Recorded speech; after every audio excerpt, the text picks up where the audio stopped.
남편이 명대로 살지 못한 거는 안타깝습니다. 하지만 제 마음은 아주 그냥 속이 후련합니다.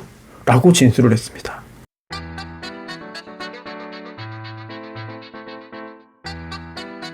네, 안녕하세요. 손수호 변호사입니다. 오늘도 대한민국에서 실제로 벌어진 강력 사건을 판결문에 기초해서 여러분께 정확하게 소개해 드리겠습니다.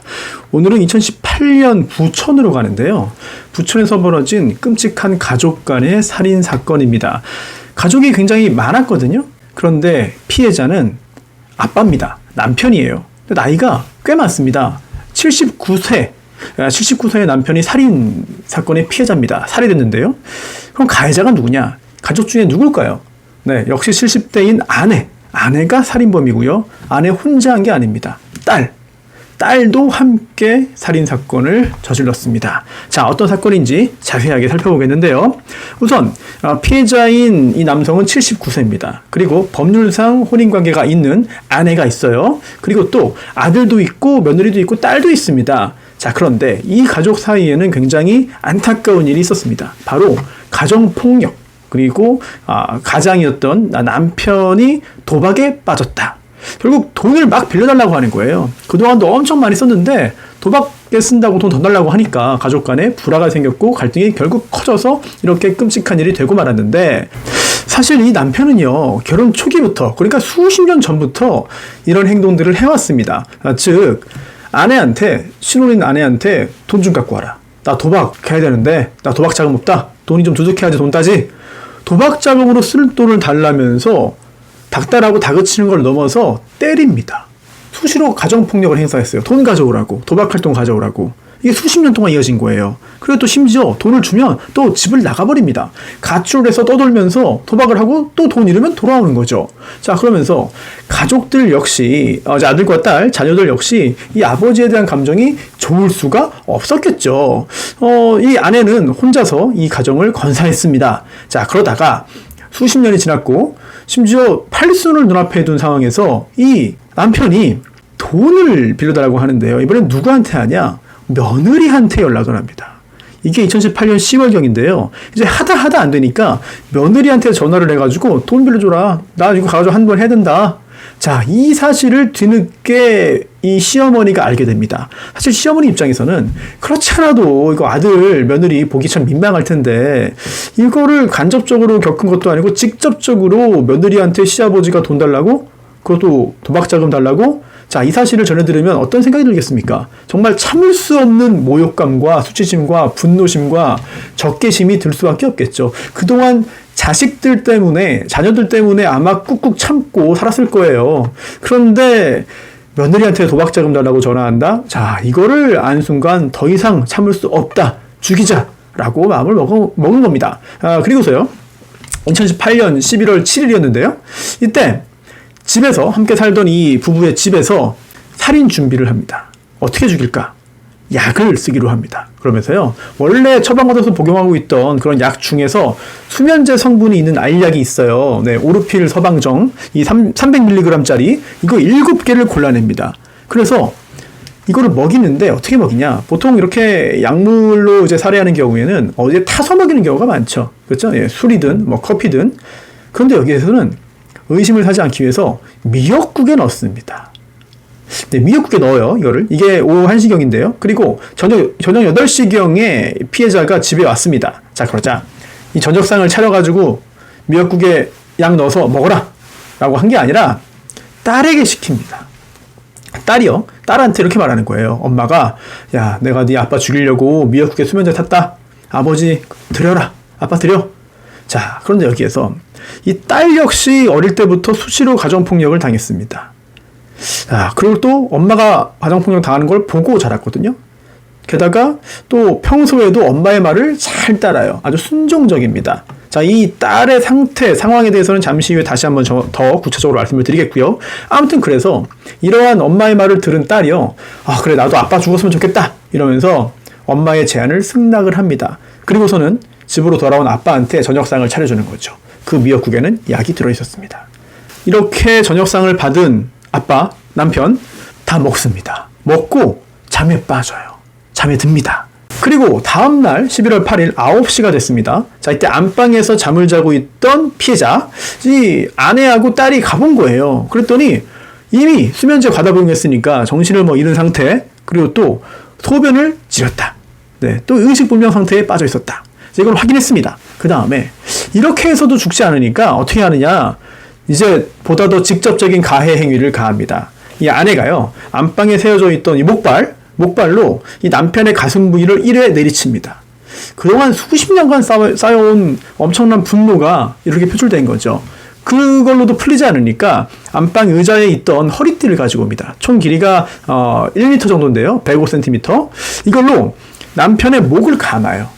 목을 감고 힘껏 조르면서, 그럼 옆에 있던 딸에게 뭐라고 했느냐, 너 아빠 손 잡아라. 그래서 이 딸은요, 이 몸부림치던, 결국 아무리 약에 취해서도 다음날이 됐고, 그리고 또 목을 조르고 때리고 하니까 발버둥을 친 거예요, 본능적으로. 그 상황에서 딸에게 손목 잡아라.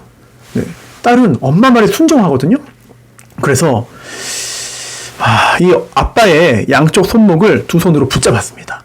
결국 9시 30분경에 경부 압박에 의한 실식으로 이 피해자 사망하게 됩니다. 결국 이렇게 아내와 딸이 공모해서 직계존속인 피해자를 살해했습니다. 자, 그리고 이렇게 살해한 다음에 경찰에 신고했습니다. 우리가 죽였습니다. 자수할게요. 이게 아닙니다. 자살했다고 신고했어요. 아침에 일어나 보니까 남편이 자살했다. 자, 그런데 맞은 흔적도 있고, 게다가 또 목도 졸렸고, 또 부검을 보면은 약도 엄청 많이 먹었고, 전날 밤에. 게다가 양쪽 손목도 꽉 잡았거든요. 발버둥 치다가. 이것도 흔적이 남습니다. 그리고 그 전날 밤부터 아침까지 이 모녀가 무엇을 했는가 등등등 따져보면, 또 관계를 따져보면, 또 여기에 현장에 있지 않았던 아들과 며느리의 얘기를 들어보면, 이거는 사실 처벌을 피할 수 없는, 적발을 피할 수 없는 상황으로 보입니다. 결국 경찰이 수사를 했고 모든 게 드러났습니다. 자백을 할 수밖에 없었는데요. 그 후에 재판으로 넘어갔습니다. 자, 형량인데요. 이 아내 징역 7년형이 나왔습니다.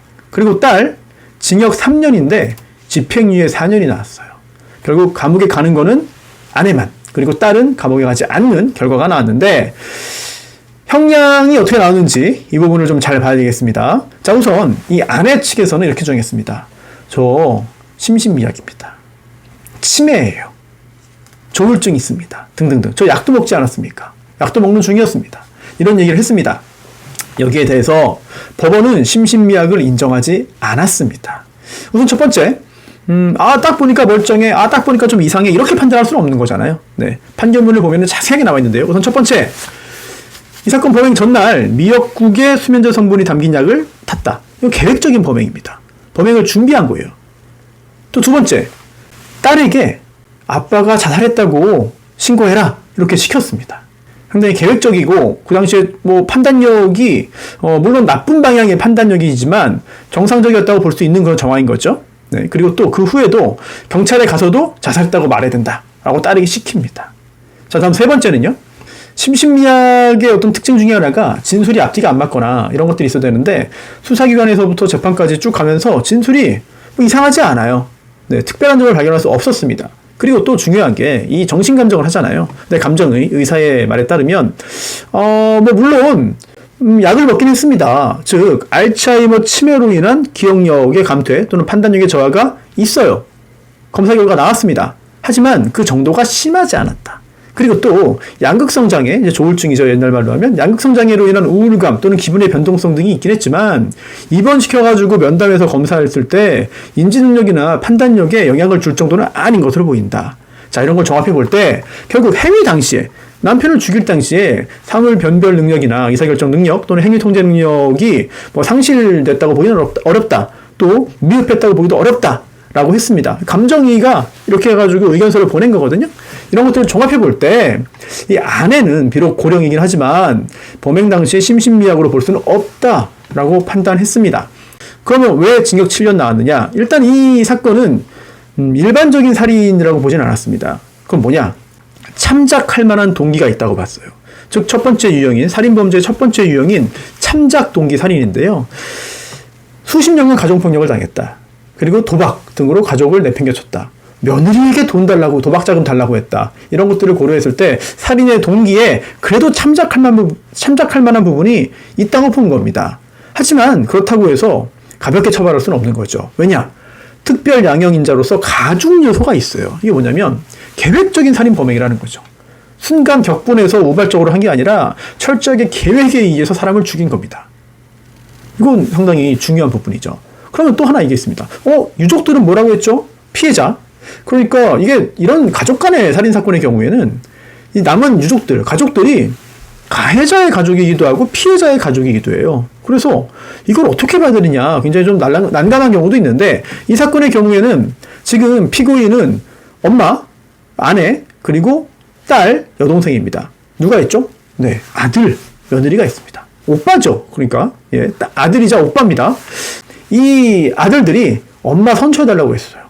하지만 법원은 이거를 진지하게 받아주지 않았습니다. 왜냐하면 유족들이 아무리 선처해주세요 라고 요구를 했다 하더라도 이 피고인, 아내가 어떤 자세를 보이고 있느냐 이게 중요하다는 거예요. 그런데 수사기관에서 이렇게 말했다는 겁니다.